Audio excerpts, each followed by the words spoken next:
Welcome everyone to Survey Training Part 2, Survey Procedures and Data Collection for the Trail Ecology Survey Program. I am Brent, and I'm really excited to take you through these next steps because then we're going to get closer to getting out to the field and discovering some cool things out there. So, if you're here tonight, then most of you, I would at least say, have completed Part 1 and thinking about what are my next steps. I'm ready to go. Well, tonight we're going to be learning about the data collection process. Following tonight's workshop, you're going to be assigned typically a 1 to 2 mile trail section to search for the 6 invasive species that you learned about in workshop number 1. And then once you have your assignment, you're going to have the full field season through September to complete your section and return the data to us. We'll give out instructions for how to return data properly and how to take the data down so that we can understand it and follow up with you. But at this point, just kind of follow along tonight, and we're going to be exploring soon enough. All right, let's do this together. Again, this is a great team effort here. Can't do it without a lot of help from a lot of people and sharing data. So let's get started. Step 1 of the process. Well, first of all, you know your species IDs now, and you have the recording of the species IDs from the last workshop. So the next step is that Eleanor and I are going to be taking your responses to a survey or a questionnaire. So I've sent it out to you all, but if you haven't filled it out yet, don't worry about it. You can do it after tonight. I'll resend that link to the Google questionnaire. And then it asks you questions about what park are you interested in? What do you want to explore? What's a good site that you want to go and maybe do a trail section for? You're then going to receive an email from us with the following. You're going to get directions to your trailhead in the trail section and a trail map. So we'll be sending along a map with you, a quick ID guide of the species that we talked about, and I'll be reviewing tonight. You're going to get a data sheet for recording invasive species in the field, and then, of course, links to the training workshops for review, including this one here tonight. So in my last email to you, I recommended downloading the Seek app. And this is not the only app that we're going to be using this year, but I absolutely love this app. And this is the way that we are going to report some of the native species that we're finding this year, or the suspiciously healthy ones, the trees that we're looking for. So the first thing, order of business, is to download the Seek app. The Seek app is essentially it's almost like a barcode scanner that you would use at a grocery store, but it's used to identify plants, insects, living things. And it is a wonderful, wonderful app. It's created by iNaturalist. So iNaturalist is a large online photo database and community. So essentially, think about this app as I point my phone at something. I'm going to show you in a second, and then it can, in real time, identify what it is that you're looking at, just like a barcode at a grocery store. And again, it's using live image recognition. iNaturalist is the actual photo database that it scans all the images of things that people have posted and identified the species, and then in real time sort of shows you what it looks like.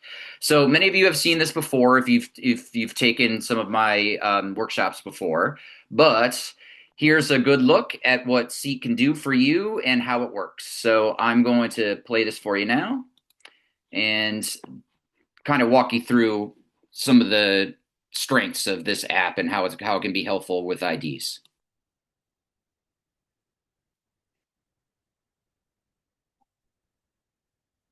So this guy's walking around and he is aiming his phone at a plant that he finds on the meadow. And you can see right here, just like it's almost as if he's taking a photo of it, but in real time, it's telling him that this plant that he's looking at right here is a common vetch. And right here, that's that part where it says species. You can just kind of keep moving around your phone until that Seek app leads you to say species versus something like genus or family or something more broad than that. So typically if you're honing in on features like the flower or the leaves or something, you can get to species. And most of the ones that we are talking about here on our species list this year, it should get to species ID quickly. So I'm just going to keep walking you through this video. Okay, so see right here, he changed his phone, is now looking at this flower. Right now, the Seek app is showing it's just a class of plants, dicots. That's super, super broad. So you like basically take up your phone, you're just kind of changing your angle, maybe the distance away from the flower to help you identify what it is that you're looking at. And eventually he's going to get a species ID. And there it is, species blue blossom. And it's just kind of moving your phone around until it recognizes what it is that it's looking at. Dwarf checker mellow. Okay, at this point, you don't have to do it with Seek, but he's actually hitting this button right down here with Seek to take a picture of what it is that you're looking at. And if you want to learn more about the species that you're seeing, you can take a picture.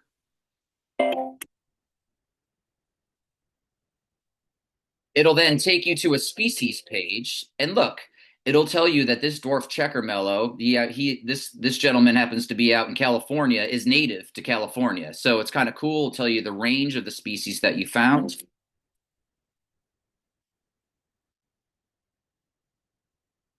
It'll tell you a little bit about the taxonomy, like what kind of kingdom it is, phylum, what it's related to, if you're interested in that. Now, again, you don't have to do any of this. You can just use the Seek app to kind of tell you in real time just to confirm some of the IDs that we learned.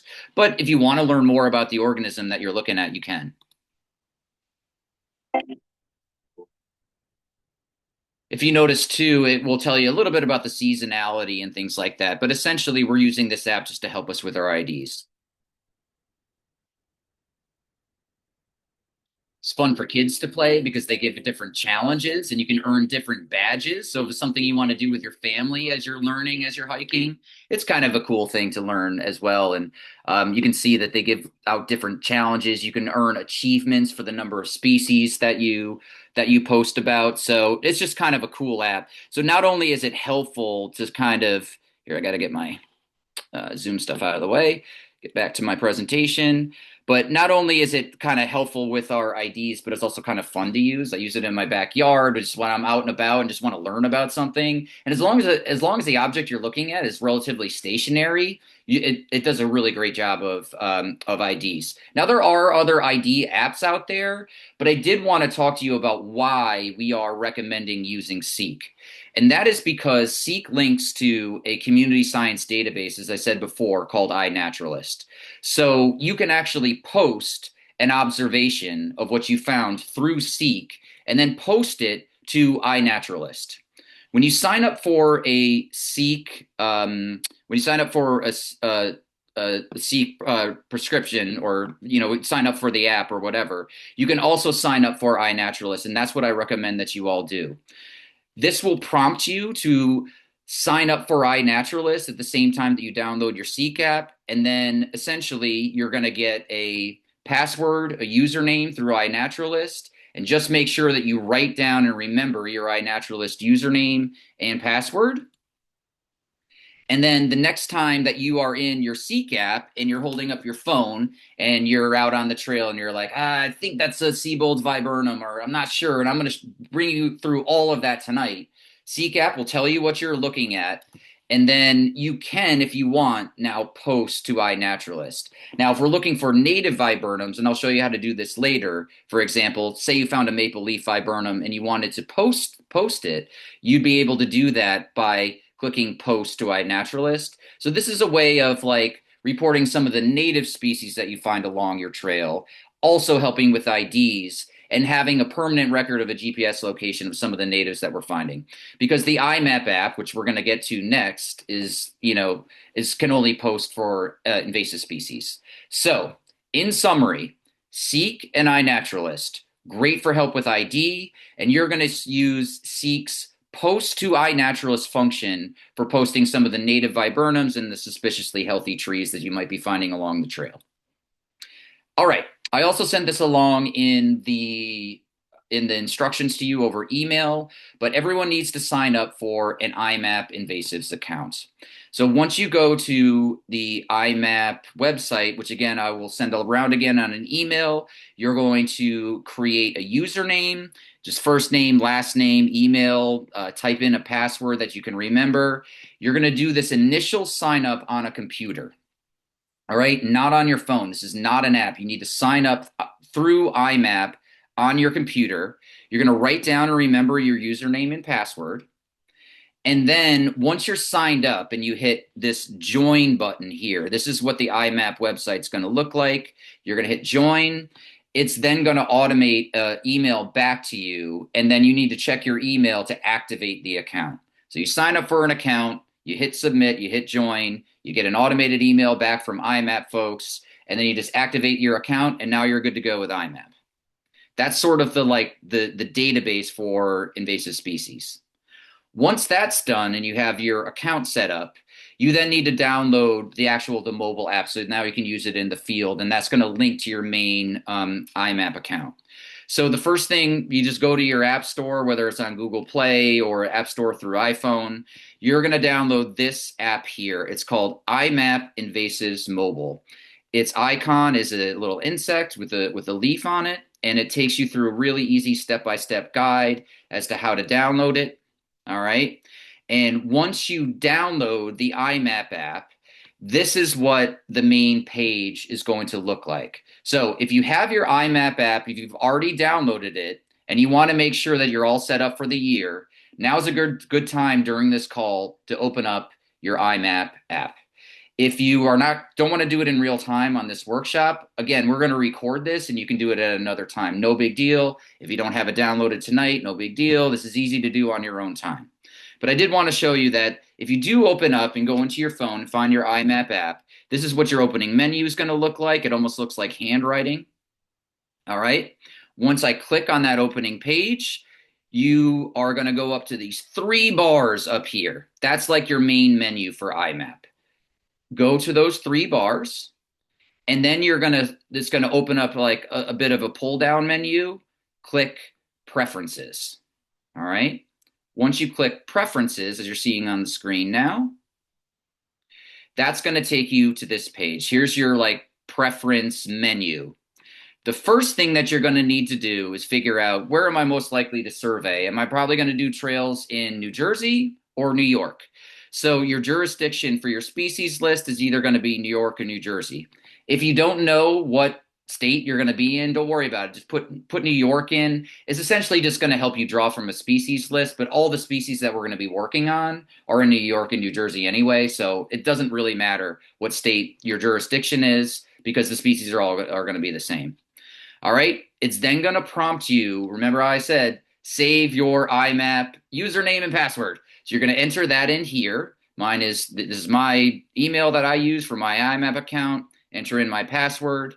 And then here is the most important thing. If you're rewatching this workshop, you have to hit this button here. Retrieve IMAP lists. Your IMAP app is not going to work, or if the last time you used it was last year, you have to hit this button because this is going to sync all of the latest information, all the newest information on where all the invasive species are.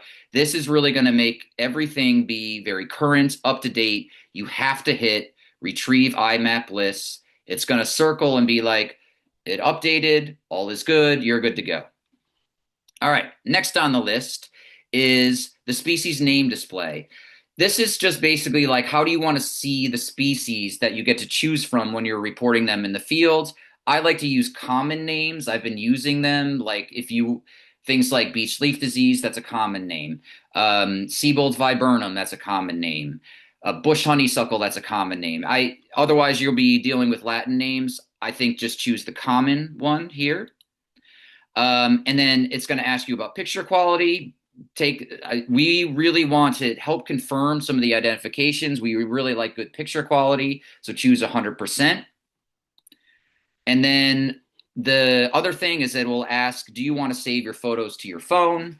Just click this box, yes. I like to have photos on my phone. If you're really low on space, you don't have to choose that. It'll just go directly into the app. And then the last thing that you need to do is click on this thing here. It says customize species list. Click on that. When you click on that, it's going to take you to basically an option to select the species that you want. IMAP has I don't know how many, hundreds to 1,000 invasive species to choose from. So as opposed to always, every time you want to post something to IMAP, choosing from a list of like hundreds of species. Let's just get it down to this like Rolodex to choose from to just the species that we're interested in. If you want to practice posting tonight, you could choose to add to this like shortened list. It's called literally a fake species for testing. If you just want to practice with IMAP, use that. Otherwise, you're going to be adding these species here: Amur honeysuckle, beech leaf disease nematode, it's called. The other one is honeysuckle, species unknown. And the reason why you're going to choose that one, that's like the bush honeysuckles that are like the hybrids or the Morrow's honeysuckle that we learned about last time. So that we can't really tell to species what it is. So it's just, this is a generic way of just posting honeysuckle. The other species we're going to add to our shortened list is emerald ash borer. The other one is linden arrowwood. And this is the same thing as Linden's viburnum, which we've been learning about. It's just that IMAP calls it linden arrowwood, so just make sure you select that. And then the last one on our list is Siebold's viburnum. Once you've selected all of these species, you're then just going to hit OK. And then the great thing is that from here on out, you're going to use the customized list. So when you take a picture of something in the field, and then it asks you what it is that you saw, you just click on one of these as opposed to having to scroll through like hundreds of invasive species. Hopefully that makes sense. All right. Back to that preferences page. The last thing, there's nothing really else that you need to do. Under default projects, it'll give you some options to choose from, but I do not want you to choose anything. I have to add you to Lower Hudson Prism General. Right now, leave it blank. Leave the default organization blank. Mine is Lower Hudson Prism, but you're not part of an organization. We are volunteers here, so don't choose anything for default organization. The only other thing that you need to do in the preference list is just hit save, and then you are good to go. All right. So it seems like a lot, but really it's just once the setup is done of these apps, it's super easy. And just remember that these apps are designed to help you identify in the field. So Seek can really help you in real time be like, okay, I think from my training, this is what I'm looking at. Okay, yes, it'll show me what it is that you're looking at. Now I'm going to bring you through all of that tonight as to how that really helps build confidence. And then the IMAP app is really for reporting the invasive species that you're seeing. So the next thing that is up next is essentially getting ready to go out there. Once you have your trail survey assignment, you have all your apps ready to go. It's just about getting ready to head out to the field. So you're going to review and grab your quick ID guide. Eleanor and I are going to be working on that this week. We should have a short like one pager for you that you can have as a hard copy resource out there. I would recommend reviewing the part 1 webinar before leaving the house so that you get your IDs down and just look at videos right before you head out. I can't reiterate this enough. You're using your phone a lot to post observations, so make sure you've got a fully charged phone out there with you. We're going to send you a map of the trail section that you are going to go to. So make sure that you grab a trail map before you go or print it out so that you can kind of see where you're going on the trail. Take multiple copies of your field data sheet, which I'm going to show you tonight, and then just review directions to the parking lot or trailhead you've been assigned to. All right, so here's the big picture about what we're setting out to accomplish. You're going to get this assignment. You're going to be like, here's where I park. And I'm going to take you through that tonight through some videos. But essentially, once you get to your trail section, here's how you're going to take your data down. You're looking for these 6 different invasive species. You're also looking for native viburnums and some healthy trees.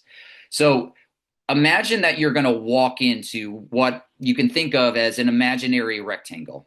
You get to your trailhead, you're going to walk in about 50 feet. 50 feet to me is about 20 paces. And in this area here, 15 feet to the left of the trail, 15 feet to the right of the trail, and in this whole rectangle where you go 50 feet in, and then the end of the rectangle is going to be another 50 feet, you are looking for those 6 species. And you're going to report anything that you see in this imaginary area that, I guess it's not totally imaginary. I mean, it's defined, right? Is there are any of these species within this rectangle? And you are going to report what it is that you're seeing, whether it's present, whether you looked and you didn't find it, or, it just wasn't there at all. That's what you're going to be reporting. That's the big picture kind of look at what it is that we're trying to accomplish. This is the data that you're going to be collecting in each of those rectangles. You're going to be looking for, are beech trees present in that area that I'm surveying? Is there evidence of BLD? If there is evidence of BLD and there are beech trees, do any of the beech look healthy? We're going to really try to hone in on, is anything looking suspiciously healthy? Same thing with ash trees. Are we finding any ash trees in that rectangle? Do we see evidence of emerald ash borer? And if we do have emerald ash borer there, is there any suspiciously healthy looking ash? We're also going to be looking for linden and Siebold's viburnum presence. We're going to be looking for native viburnums. We're going to be looking for bush honeysuckles. And again, it's all within that survey rectangle that we're looking for these things. And then any of the invasive species that we see, we're going to post to IMAP. And any of the lingering trees or the suspiciously healthy trees and native viburnums, we're going to post to Seek or iNaturalist. There's going to be an option for looking and taking any observational notes as well. But I am going to walk you through exactly what this data sheet looks like tonight. Right now, it's kind of like amorphous. Like, I don't even know what the data sheet looks like. But I promise you, I will walk you through that when I'm almost like practicing in the field. We're going to do it quite a bit. All right. Y'all ready to go on in like a fake hike with me? Here we go. I'm going to take you out in the field as if I am like, I had my survey assignment, I received my parking instructions from Eleanor, and now let's go out and figure it out. So I'm going to take you along with me for the ride here. We're going to take down some data. I'll show you what the data sheet looks like and what it is that we're looking for. So just as a preview before I start showing you some videos, this is what your data sheet is essentially going to look like. I think you can see it on the screen. Eleanor, you can see it, right?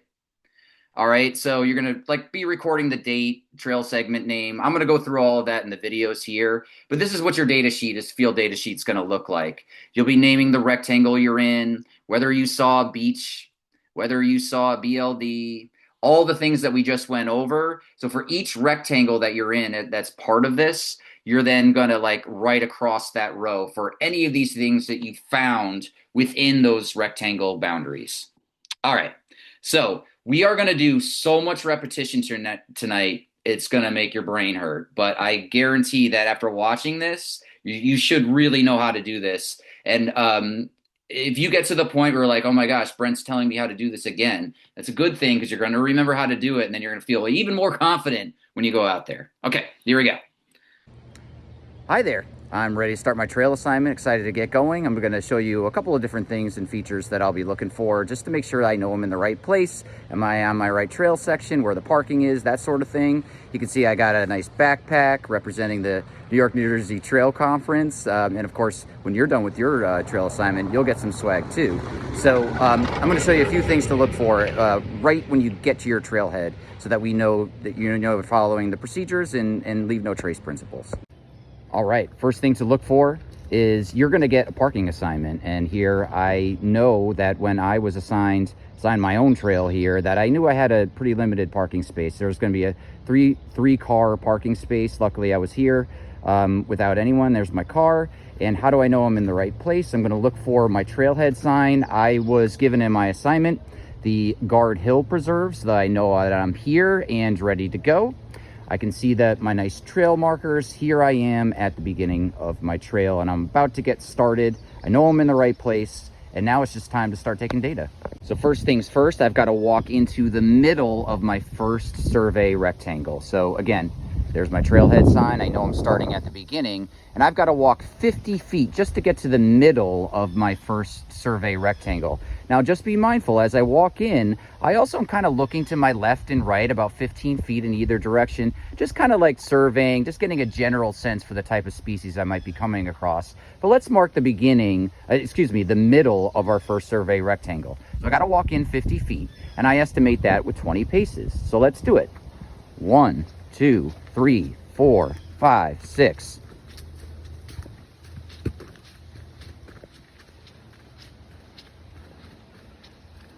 20. Okay, that's about 20 paces for me. Look, my assignment happened to be next to a horse farm, but it's all nice and wooded trail section here.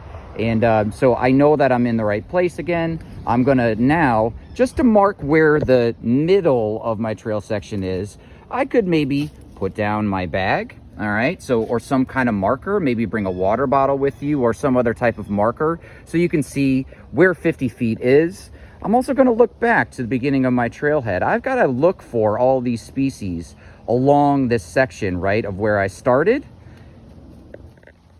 Here's my middle. And I've also gotta go out about 50 paces to get to the end of my survey rectangle so that I know like where I start and where I need to end. So the next thing I like to do is just walk another 20 paces so I know where the end of my survey rectangle is.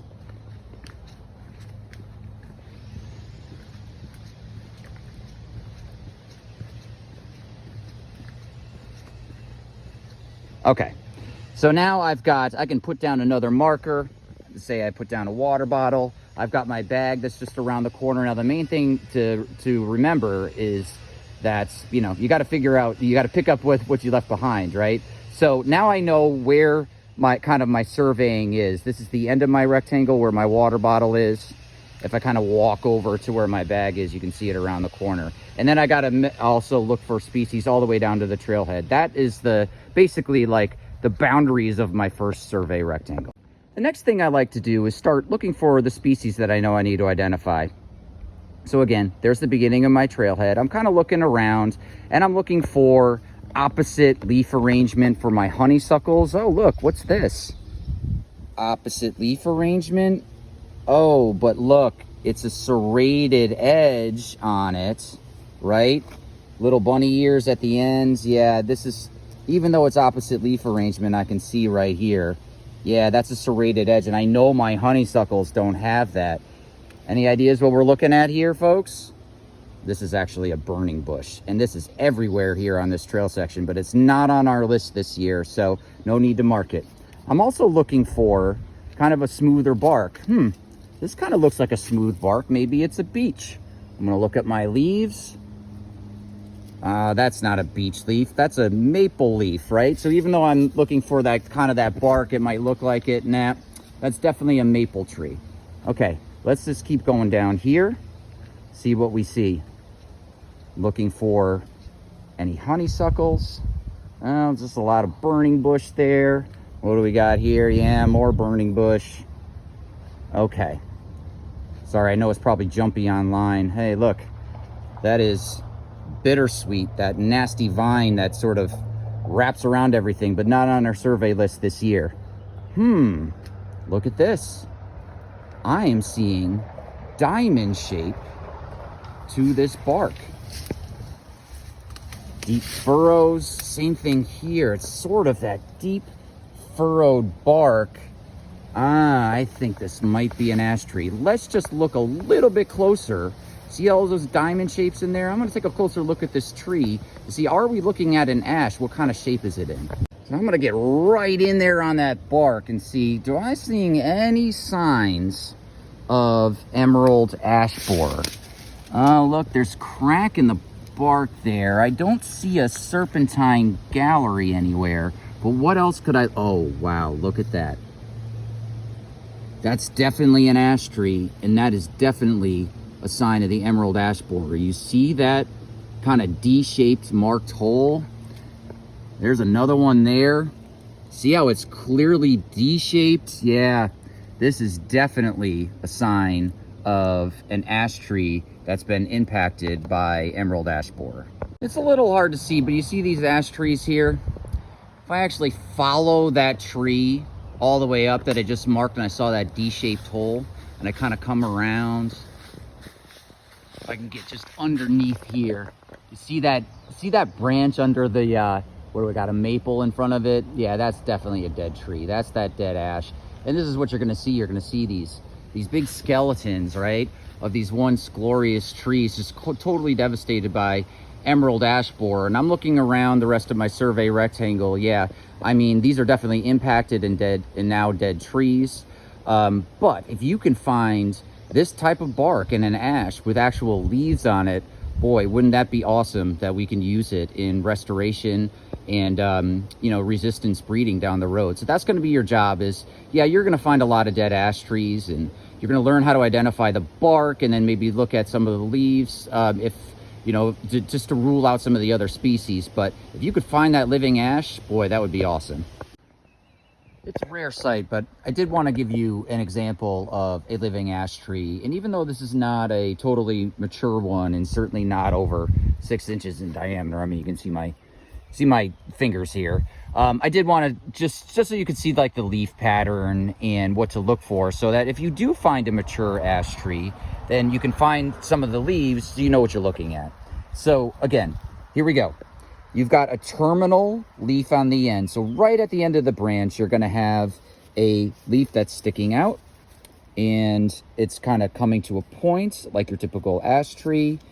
Leaves are opposite of one another. And by branching, you see how these two branches are coming off opposite of one another on the main stem. And here you go. There is your ash. Again, coming off opposite of one another are the leaves. There you go. Terminal end. And this is like your whole compound leaf, just kind of looking at it there. So just wanted to give you a close-up look of what a living ash tree look like, what I mean by opposite branching. And so this should be pretty obvious if you are looking at an ash. So the next thing I'm going to do now is to mark this down in my IMAP app. So I'm going to come here. I'm basically just searching through the apps on my phone. You see all the way on the left-hand side here? It's called IMAP app. Your app is going to look like a little insect with a leaf on it. I'm going to click on that, okay? That's going to open me into an open menu page. In the top right, I'm going to click Add Observation. I'm going to take a photo using my camera. And how do I prove it was emerald ash borer that I'm looking at? Oh, I'm going to get right in on that D-shaped hole. Oh, yeah. There's a lot of good ones to choose from, but let's take this one here, right there. That's confirmation that I'm definitely dealing with emerald ash borer. I'm going to hit Use Photo. I'm going to go from my custom species list. It's going to pull down a little Rolodex. I'm going to click emerald ash borer. I'm going to choose species detected. Now, I can see my observation date was May 19th. I can look at the GPS to make sure that it's checked and that, yes, I am in the right location. You can look at the longitude and latitude. IMAP projects, you're not going to show anything up there, as I show up as Lower Hudson Prism in general and the organization Trail Conference, but I add that on the back end for you. I'm just going to now hit save, record my observation. You can see it here all the way at the top. I've definitely found that emerald ash borer. Walking along the Guard Hill Trail here, I am seeing something else that I haven't seen yet with opposite leaf structure. And look what I'm seeing. Paired flowers right at the base of those paired leaves. Let's get a look here and take a look at the leaf shape. Yep, that is looking like a honeysuckle. How do I know what type of honeysuckle that I'm looking at? Let's turn it on its side. Look at that bird's beak face to it, right? I'm feeling it. It's kind of a rougher, plasticky feel. Unlike the Morrow's honeysuckle, this has definitely got the classic features of an Amur honeysuckle. Here's an even better look at some of the flowers on it, right? You see those paired flowers? Of course, these edges are cut off, but look at that. Nice pointed edges. No, that's an Amur honeysuckle. All right, now it's time to post that observation of the Amur honeysuckle. So I'm going to get to my IMAP invasives list. This is a look at my phone here. And you see all the way on the left, this IMAP app with a little insect in the leaf. I'm going to click on that. Here's what your loading page is going to look like. It kind of looks like almost like handwriting on it. I'm just going to click anywhere in the middle there. Up on the top right, I'm going to hit Add Observation. And then I'm going to click Take Photo Using Camera. You might get a question like this. IMAP app would like to access the camera. You are going to say allow, of course. And now it just kind of looks like you've got your, taking a picture with your phone.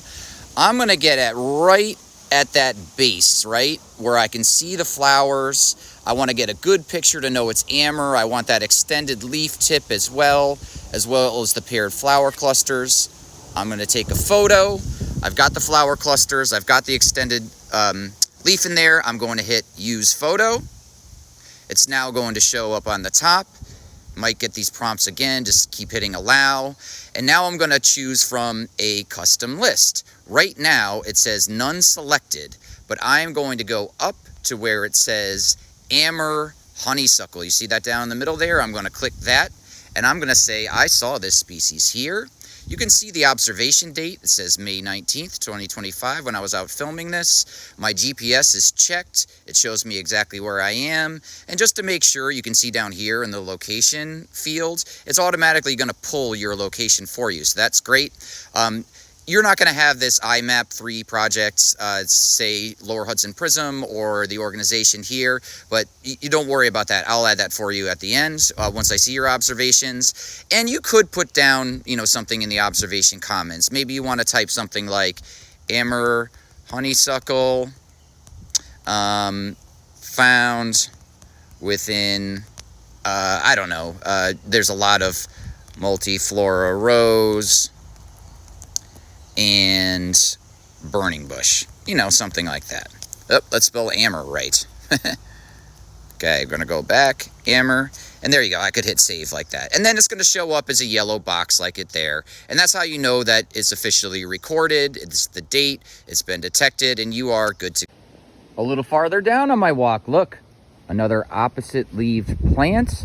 I can see that it is going to be a honeysuckle. So the question is it different than the Amur honeysuckle that I saw? You can see it's kind of a yellowish flower pair, definitely a honeysuckle. And look, I'm feeling the leaves. You see that? I can feel it. They're a little bit hairier. It's not that elongated tip at the ends, right? I mean, yeah, it comes to a tip, but it doesn't have that elongated structure to it. And it's way softer and hairier than the other one. Here is a look at Morrow's honeysuckle, or that kind of hybrid swarm, but this is definitely not an Amur honeysuckle. This is the other type of honeysuckle. All right, this is a perfect one to get our picture of. I got the flowers, and so now I just got to go to my IMAP app for the bush honeysuckle. Again, I'm just scrolling through my phone. Up there it is, IMAP app. I'm gonna hit add observation, take photo using camera. And I'm going to get right at that flower cluster and clearly note, oops, if you happen to do what I just did, and it wasn't a good picture, I don't think, because I want to get the leaf shape in there. Let's try it again. I'm going to get that. Here we go. Now I got the flowers. The wind has calmed down. I'm going to take a photo. I can see that it doesn't have that elongated tip. I've got a nice picture of the flowers there. I'm going to say use photo. Species detected. Let's go to which one selected. Honeysuckle, species unknown. In this case, I gotta click that because we don't know whether it's a hybrid, Morrow's, Tatarian, right? We just know it's an unknown one and it's not Amur. So we're gonna say honeysuckle, species unknown.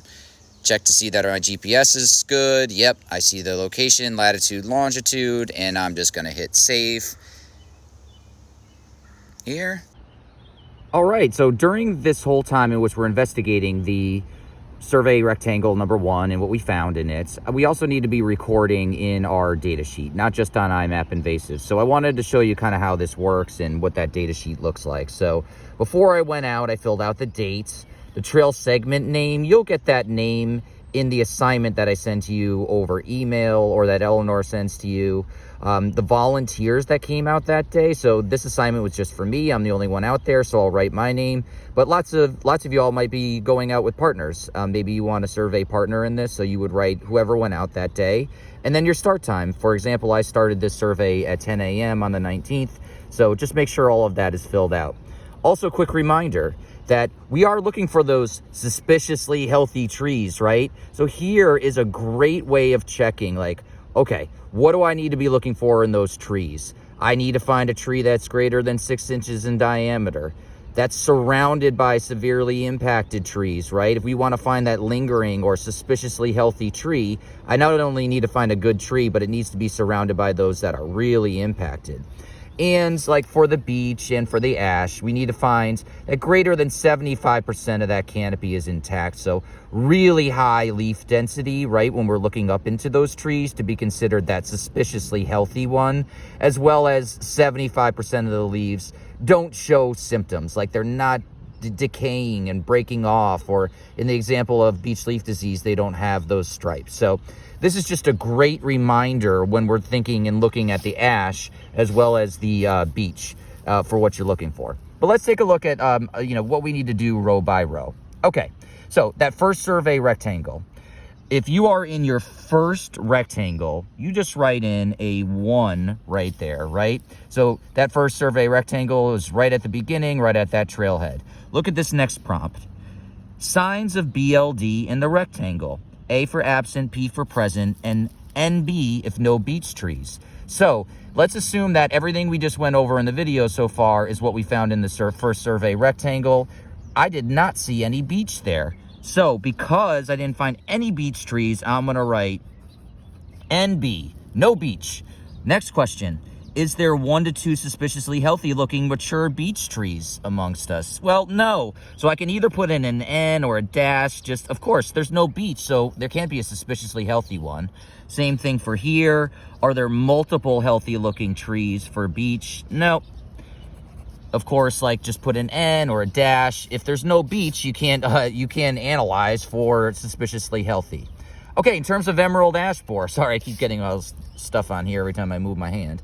Emerald ash borer, signs of EAB in the rectangle. Did we see emerald ash borer there? Yes, we did. So we are going to write a P for present, right? If we didn't find any ash trees in the first rectangle, we would write NA for no ash.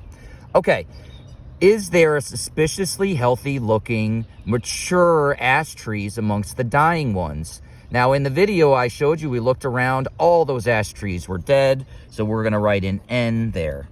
Okay, did we find any viburnums in that first survey rectangle?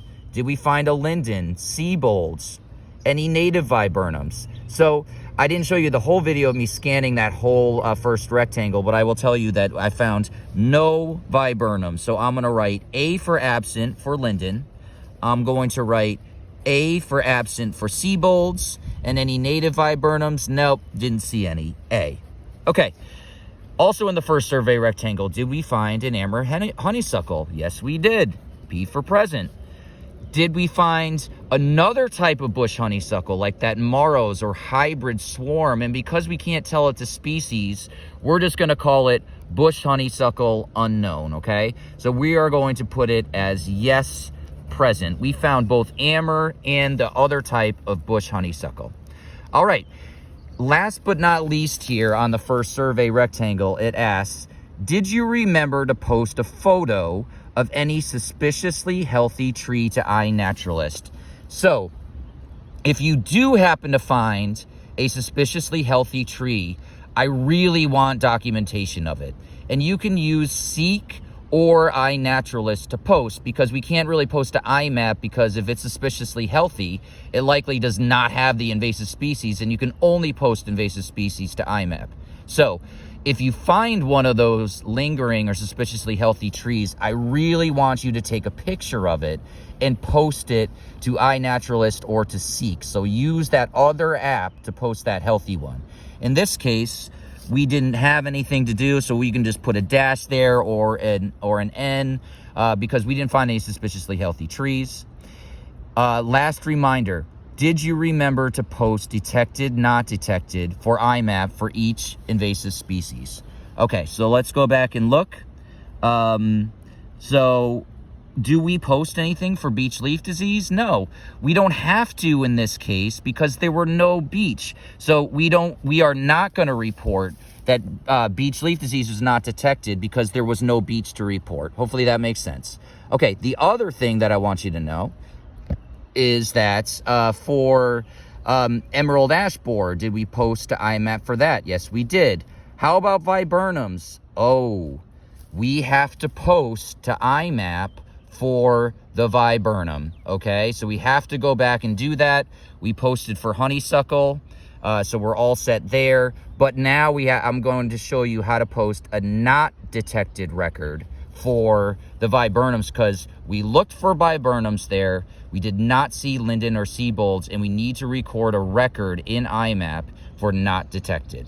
Okay, before we do that, let's just look at this last thing too. If you did happen to find any healthy looking or resistant beech or ash, please write notes here.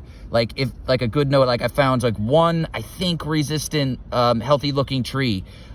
Give me some details there, because we're going to get really excited and want to go check that out on our own. So if you find any notes worth it noting, writing in that notes column. But for now, let's go back and make sure that we post a not detected for these viburnums for survey rectangle number 1. Okay, now I'm going to show you how to post a not detected record for an invasive species that we looked for. So remember, in survey rectangle number 1, we did not find any viburnums. No linden, no seabolds. So we have to get to our IMAP app. Let's let it load. Here's your welcome page. We're going to click Add Observation. Now, if you have a not detected record, you do not need to take a photo using the camera, of course, because there's nothing to take a photo of. Now, when do we report a not detected? It's when we actually looked for something like the seabolds and linden viburnum in that rectangle, and we did not find it. So in this case, I need to go to my little Rolodex here. I'm going to say seabolds viburnum first, and I'm going to say species not detected, okay? Then I'm going to post. I'm going to save it down here, just like I did with the other ones, but this I'm posting a not detected record, and now you can see seabolds not detected. All right, I'm going to do the same for linden viburnum, same thing. I'm going to get into linden arrowwood, it's called, species not detected, and I'm now going to post save, and now I have a record of linden and seabolds not detected. And just as another reminder, in survey rectangle number 1, there were no beech trees, so I do not need to report that BLD was not detected. You only say that BLD was not detected if you found a beech tree in that survey rectangle and didn't have BLD. Hopefully that makes sense. Okay. All right, before I go on to my next section, just make sure, leave no trace principles. I got to pick up my bag. Remember, I put that at the beginning of my rectangle. I got to go pick up my water bottle. I'm sorry, that my bag was in the middle of the rectangle. And now I just got to pick up my water bottle that was on the end as well, okay? So again, just make sure if you leave markers for yourself so you identify the boundaries of your survey rectangle, just make sure that you pick it up when you're done. And then you're on to your next rectangle and start searching for the species all over again. And you just do this till you're done with your trail assignment from beginning to end. So the next thing that you're going to be doing is, once you're done with your first survey rectangle, you look for all those 6 species, you do your IMAP, iNaturalist posts, you write down on your data sheet, you're then on to the next survey rectangle. For the next survey rectangle, just to get to it, you're going to walk about 100 paces from the middle of your, like, where you were in the middle, so where my bag was. The rectangles aren't adjacent to one another, just to like to spread it out a little bit. So like you're just going to walk basically like about 100 paces to your next survey rectangle to begin it again, and then you start the process over again until you are through your 1 to 2 mile trail segment. So it's just supposed to be, you do your first survey rectangle, walk about 100 paces to the next one, do your second one. When you're done with that, walk to the next one, etc. All right. These are estimates. Like, just go out and look for stuff. Like, go, these are your boundaries of your survey rectangle. Walk about 100 paces. If it's not 100, you're like, oh, I forgot to count. Don't worry about it. Just, we're just trying to get a sense for what's along your trail section. And remember that you only, so say there were like 20 bush honeysuckles in survey rectangle number 1. You only need to make 1 IMAP record per species per rectangle. So even if you found, you don't need a picture of all of the honeysuckles in that rectangle, just 1 to know that it's there in that rectangle. So hopefully that makes sense. And if you happen to find one of our species in between the rectangles, you can always stop, even if it's not in an official rectangle. You can always stop and post. It's no big deal. You can do that as well. All right, for the remainder of this training, I'm just going to show you some of the other things that I found along our walk to help you with some of the IDs and things to be thinking about, and maybe like some lookalikes that might confuse you. So again, this is going to be a bit of a review from what we learned about in the ID video, so you're feeling a little bit confident, and learning how to use the apps like Seek or whatever to help you in case you're not quite sure about an ID. But I think this is kind of nice just to see like what it's like when you're hiking and you're like, I think this might be it, but I'm not sure. So what are some strategies to use when you are found in that circumstance? Here's another shrub that you can mistake for honeysuckle. I just want to take a look at it. Obviously, you've got those propellers that are coming off, right? And you could be thinking, oh, wow, this has got to be a honeysuckle, right? I can even see like kind of the finest hairs on it. Oh, like you're thinking that this has got to be something that's a type of honeysuckle. Well, the difference between this and a honeysuckle is you see right at the edge there that there's this like a flowering structure that's coming off of the tips of these. You can see all around this. So sometimes confused with honeysuckles, this is actually an example of a privet. And privets always have their flowering structures that are right at the edge of the branches. And remember, what's the flowering structure on a honeysuckle? Well, that's the paired flowers at the base of these leaflets, versus a privet is going to have it right on the tip. So we know that this cannot be a honeysuckle. This is a lookalike, a privet. Again, if you wanted to confirm that this was a privet and you're like, you know what, I'm just going to double check, use your CCAP. All right, so I'm just going to hold this up. I got a nice look at the edge. Oh, look right away, border privet. So I know that this is not a honeysuckle. I can take a picture and learn a little bit about it. Look, it's a border privet. It's going to be it's an introduced species, another invasive species, but not one that's on our list this year. Farther down the trail, I got all excited because I saw a tree that had bark that was very clearly had a diamond pattern on it, that deep furrowed diamond pattern. And I'm thinking, wow, could this be an ash? Because I was looking up and I was looking at the leaves and I'm like, wow, it's green, it's budding. Could it possibly be an ash? So the next thing I've got to do to kind of really sort through and figure this out is take a look at its branching pattern. And unfortunately, when I kind of take a closer look here, you see how there's a twig coming off there, then there's another twig that's coming off there, then another one off there. Yeah, unfortunately, that's an alternate branching pattern, right? So otherwise, if this was an ash tree, it would really be branching off. I can also look at where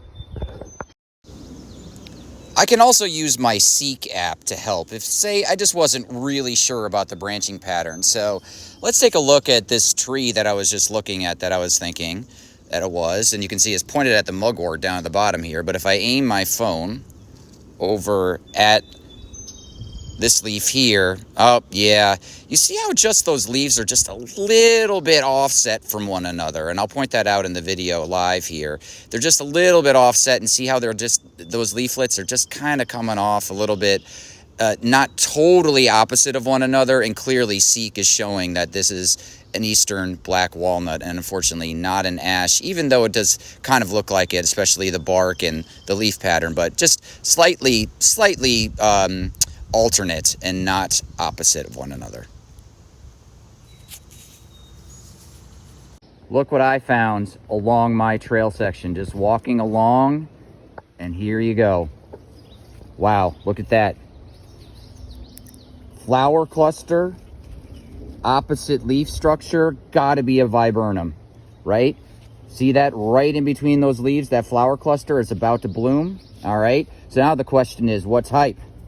So I'm going to go down to one of the leaves. I'm going to get a good look at it. You see those notches at the ends, like really deep teeth right at the end where my thumb is.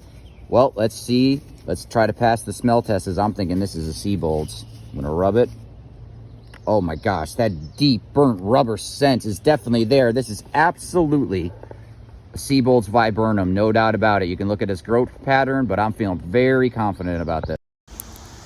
All right, time to post the Seabold's viburnum to the IMAP app. Click the icon. We're just going to continue to do repetition here, just over and over, so you really learn how to do this, and you do this so fast in the field now. Top right, add observation. Take photo using camera, right? Now, a picture of a viburnum. If you can get that opposite leaf arrangement and the leaf in the same picture, that's even better. So you can see, I can see the leaf and I can see the flower cluster in between it. That should be a really good identifying feature for the IMAP, folks. So I'm going to take that photo. I'm going to say use photo. Select from the species list. This is a Siebold's viburnum. Species detected. Check that my GPS is active. Hit save. There you go. With all of these invasives that I've been finding along this path, I was really looking for some good news, some good, cool natives to find. And look, check it out. Look what I found. I'm seeing opposite leaf arrangement, flower cluster in the middle, and look, it's shaped like a maple leaf. I'm thinking this is a maple leaf viburnum, nice soft leaves. How do I know that it's not a high bush cranberry? I'm gonna get right in there under my finger, and I'm seeing no glands at the base of that leaf. This has gotta be a maple leaf viburnum. I'm very excited. Let's double check with Seek just to make sure. All right, let's hit my Seek app. Let's take a look at what we got here. I want to get a good look from over. Oh, there it is. Maple leaf viburnum confirmed my assumption. I know my IDs, but just always good to double check. Yep, so that looks good. Still looking for those nice native viburnums amidst all of the invasive species around here. And look what I found. I'm going to get into my Seek app, and I'll show you what I got. Take a look. It's a southern arrowwood. So Seek recognizes it right away, and I can see that I've got opposite leaf arrangement. You see how these leaves are coming out in pairs? It's got those nice deep teeth on the edges of the leaves. Almost looks like an arrowhead, right? So we know that it is an arrowwood viburnum, nice native species, just kind of backing up along it. You can see some barberry in the background, but this is what we need to help. We need to help these right in the middle. A little farther up the trail, and I'm finally seeing my first mature beech tree. So how can I tell that it's a beech? Again, just looking at that like elephant skin, I can feel it. Very smooth bark, right? And so that's why I know it's a beech. If I take a look at the leaves, I really am trying to see like how diseased is this thing. Boy, this is really crumpled up here. A couple of the leaves here look okay. So I'm just trying to get a sense like how really beat up is this tree. You can start to see some of the striping. I'm looking up into the sky. Some more striping and sort of that like that crinkled edge to it. I'm looking at these branches, like take a look at this. I mean, there's just absolutely no leaves on this. This is pretty defoliated. Yes, some of the leaves look okay, but let's just take a look at like this branch here. I mean, these are really far gone symptoms. So unfortunately, this beech tree that I'm looking at here, like look at all that emptiness into the sky. Yeah, I mean, this is a pretty diseased tree. So this isn't gonna be one of our lingering ones, unfortunately. As far as posting to IMAP for beech leaf disease, we just want to indicate essentially that beech leaf disease is present here. Even though we didn't find any healthy trees here, let's just do a quick post for beech leaf disease. Gonna go add observation again. Take a photo using camera, and when you're taking a picture of beech leaf disease, try to find a diseased leaf. You can see this deep striping. The one above it is like totally leathery. So this is actually a really good photo to take just to indicate, yes, I found a beech tree here. Yes, it has beech leaf disease. So I'm going to click beech leaf disease nematode, species detected. Location is good. I'm going to hit save. Look right below that dogwood. I actually found a viburnum, and I can tell again, look at that opposite leaf cluster, and I knew it was here because I looked in iNaturalist ahead of time when I was doing my scouting to prepare for this. But basically, like, this would be really hard for you to see because it just got cut back recently. But if this was a mature tree, you'd see the flower clusters in between, opposite leaf arrangement, and man, I'm feeling this. It is like velvet, soft, linen, scalloped edges, definitely the linden viburnum I was looking for.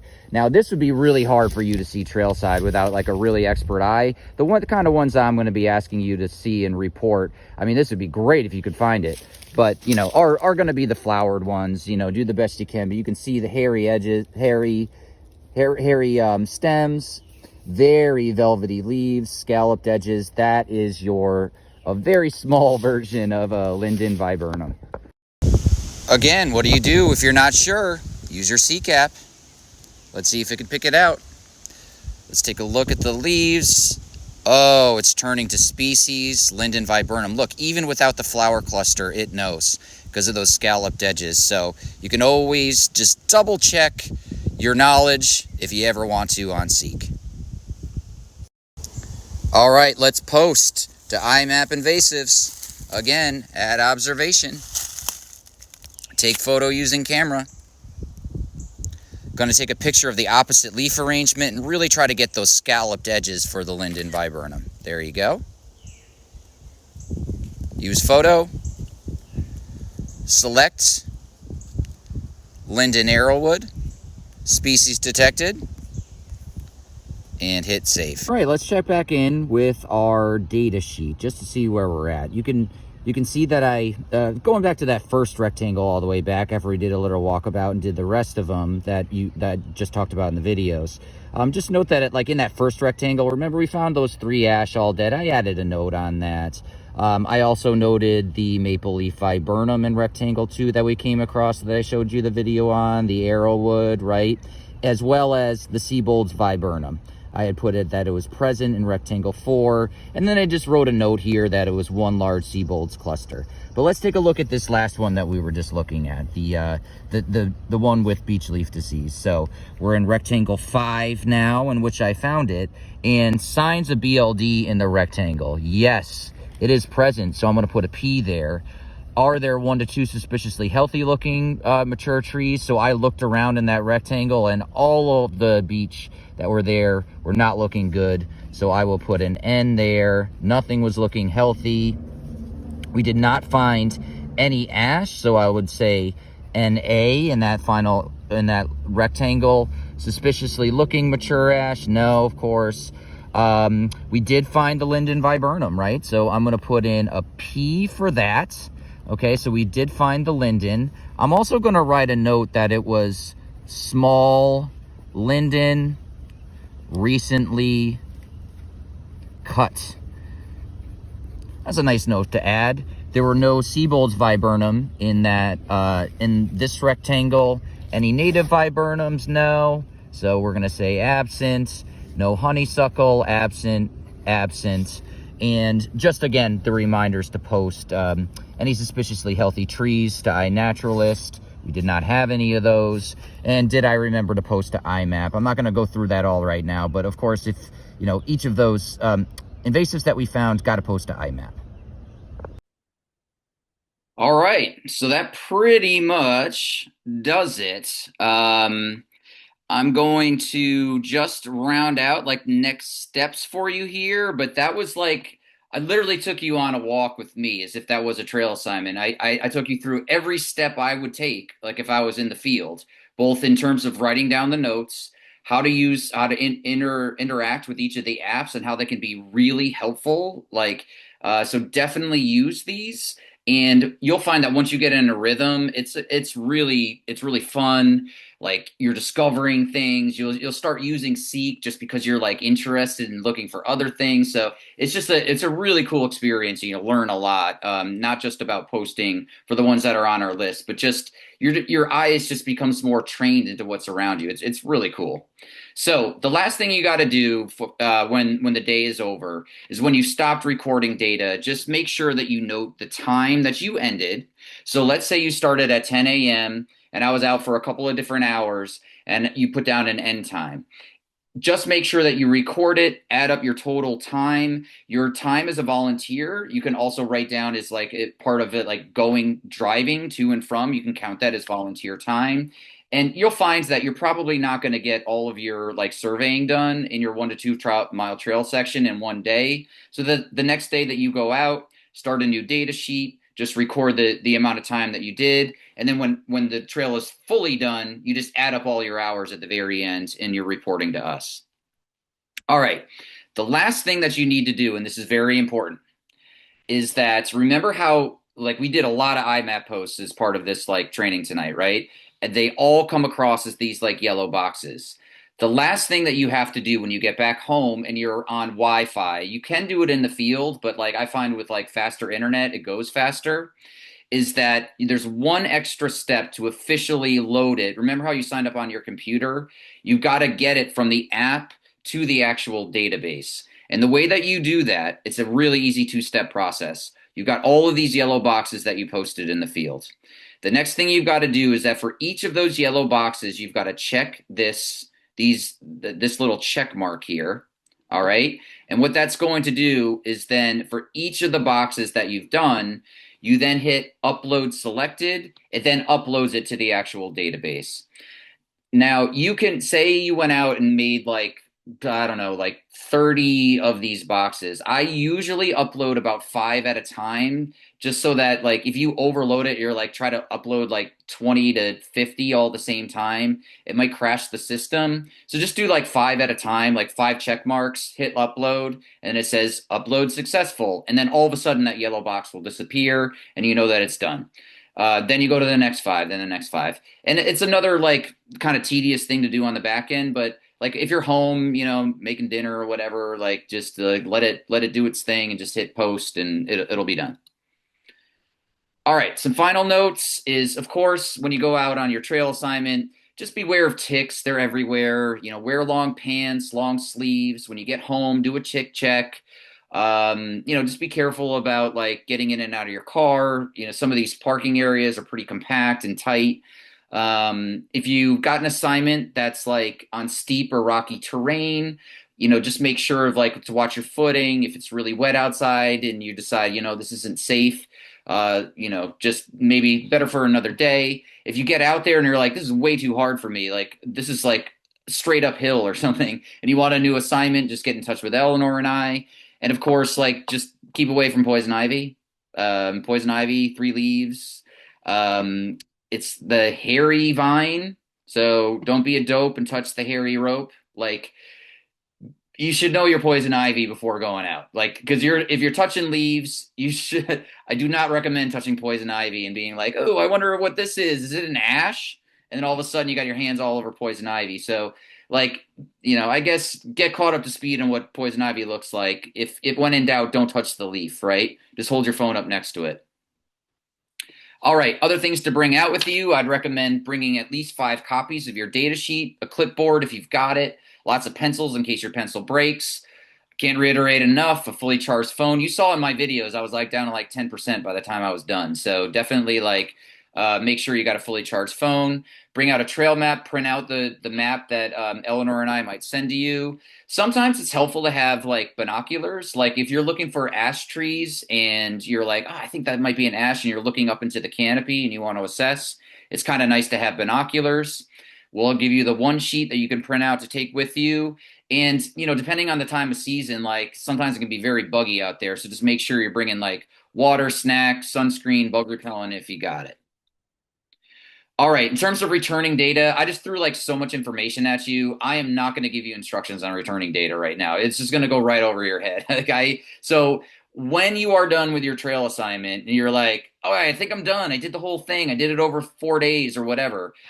Send us a note and we'll be like, "That's great. Here's instructions on like how to get your data back to us." So I'm not going to do that right now. You've got plenty of time. Sometimes you go out and knock it out in a weekend. Sometimes people take like, you know, like a weekend here and then they wait a couple of weeks and they go back out and they eventually finish it. It's all on your own time and pace. So whenever you're done, just email us, let us know, hey, I'm done. I'm ready for next steps. You know, that's where we are. So for now, after this, I'm going to send a recording of this, the recording of the first species ID one. I'll send a link again to the survey questionnaire. And then over the next few weeks, Eleanor and I are going to sit down and match out the answers or the answers to the questionnaire that you gave to us and match you up with a trail assignment that we know that this is an area that needs to be surveyed. We think it might have these species here, and it's something that you want to do, whether it's convenient to your home or just a park you want to explore, you want to go back there. We will like try to match it up the best that we can. It's something that you're excited to do. So we're going to send a follow-up email with that, and then eventually like give you an assignment. Just give us a few weeks. We're just two people, and there's like 100 assignments that need to go out. So hoping that by like the I don't know, end of the first or second week in June, everyone will have their assignments. We should be in good shape by then. Another optional suggestion for this is if you want to stay on after I stop the recording here, you can, if you have your IMAP app downloaded and you want to practice live here with me and I can help answer questions, you can stay on. For everyone else, it's time to sign off. And I'm happy to take questions after this, but at this point, I'm going to stop the recording and stay on to answer questions that were in the chat. But thank you again for coming out. You are officially trained up now. Now you're going to have all the resources coming out. Thanks for your patience, and really excited to start out the season. Thanks, everyone. Woo-hoo! Thank you.